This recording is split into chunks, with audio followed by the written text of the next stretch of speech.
അതായത് ജനാധിപത്യ വിപ്ലവത്തിൻ്റെ ഉള്ളടക്കത്തോടുകൂടി സാമ്രാജ്യത്വം ഈ ഇന്ത്യയിൽ നിന്ന് കെട്ടുകെട്ടുമ്പോൾ ഭൂപ്രഭുത്വത്തിൻ്റെ അന്ത്യം, ജനാധിപത്യ വിപ്ലവത്തിൻ്റെ ഉള്ളടക്കം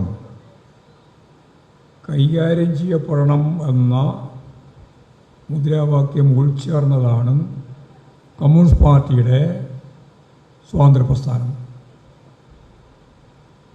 അല്ലാത്തവർക്ക് ഇന്ത്യയിൽ നിന്ന് ബ്രിട്ടീഷുകാർ കെട്ടുകെട്ടണം എന്നേ ഉള്ളൂ. എന്നാൽ ജനാധിപത്യ വിപ്ലവത്തിൻ്റെ ഉള്ളടക്കമായ ഭൂപ്രഭുത്വം അവസാനിപ്പിക്കുക എന്ന 1789 ഫ്രഞ്ച് വിപ്ലവം മുതൽ ലോകത്ത് ബൂർഷ്വാസി തന്നെ മുന്നോട്ടേക്ക് വെച്ച ഈ ഒരു കാഴ്ചപ്പാടനുസരിച്ച് ഇന്ത്യക്ക് സ്വാതന്ത്ര്യം എന്ന് പറഞ്ഞാൽ ജന്മിത്വത്തിൽ നിന്നുള്ള മോചനം കൂടിയാണ് എന്ന കാഴ്ചപ്പാടാണ് കമ്മ്യൂണിസ്റ്റുകാർ മുന്നോട്ടേക്ക് വെച്ചത്. ഞാനിതിങ്ങനെ പറയാൻ കാരണം, ഇന്ന് ഇന്ത്യയിലെ എല്ലാ സംസ്ഥാനങ്ങളിലും ഒരു വർഗം എന്ന നിലയിൽ ജന്മി വർഗമുണ്ട്. ഇന്ത്യയിലെ എല്ലാ സംസ്ഥാനങ്ങളിലും ആ ഒരു വർഗം ഇല്ലാത്ത ഇന്ത്യയിലെ ഒരേ ഒരു സംസ്ഥാനം ഈ കേരളമാണ്. കേരളത്തിൽ സിനിമയിലും നാടകത്തിലുമൊക്കെയാണ് ജന്മി അവശേഷിക്കുന്നത്.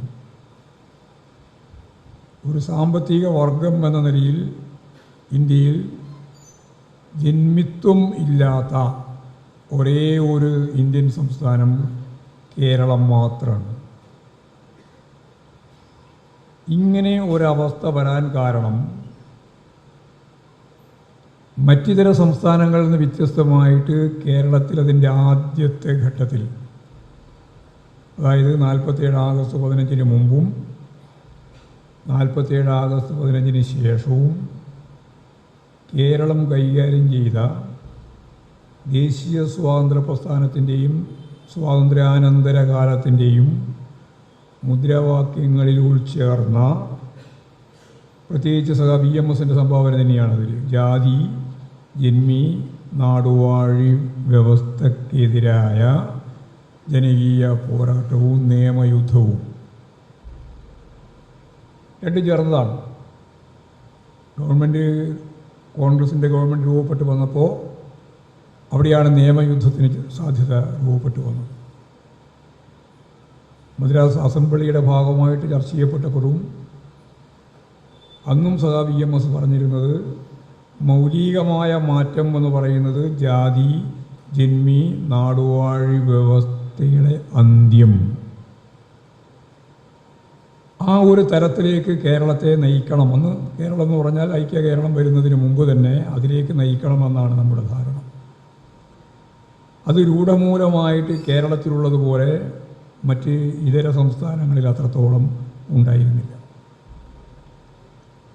ഇനി ഞാൻ ഈ പശ്ചാത്തലത്തിലാണ് ലോക ചരിത്രത്തിലാദ്യമായി പാർലമെൻ്ററി ജനാധിപത്യ സംവിധാനത്തിൻ്റെ ഭാഗമായി, നമ്മളിപ്പോൾ പറയുമ്പോൾ അത്ര ശ്രദ്ധിക്കേണ്ടതില്ലെങ്കിലും വളരെ ഗൗരവമുള്ളൊരു കാര്യമാണ്, പൊതുസമ്മതിയോടെ ലോക ചരിത്രത്തിൽ കമ്മ്യൂണിസ്റ്റ് പാർട്ടി ഗവൺമെൻറ് രൂപീകരിച്ച് അധികാരത്തിൽ വരുന്ന ആദ്യത്തെ ഭൂതലം ലോകത്ത് കേരളമാണ്. അതാണ് കേരളത്തിൻ്റെ പ്രത്യേകത. ലോകത്തെവിടെയില്ല. 1917 റഷ്യൻ വിപ്ലവം നടന്നിട്ടുണ്ട്. അത് വിപ്ലവത്തിലൂടെയാണ്.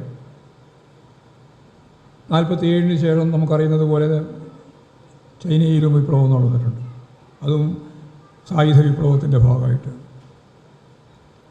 എന്നാൽ അതിൽ നിന്ന് വ്യത്യസ്തമായി ജനസമ്മതിയോടെ കമ്മ്യൂണിസ്റ്റ് പാർട്ടി അധികാരത്തിൽ വരുന്ന ആദ്യത്തെ നാട് പെപ്സുവാണ് എന്ന് EMS പറഞ്ഞിട്ടുണ്ടെങ്കിലും ചരിത്രത്തിൻ്റെ ഭാഗമായിട്ട് നോക്കിയാൽ കേരളം തന്നെയാണ്.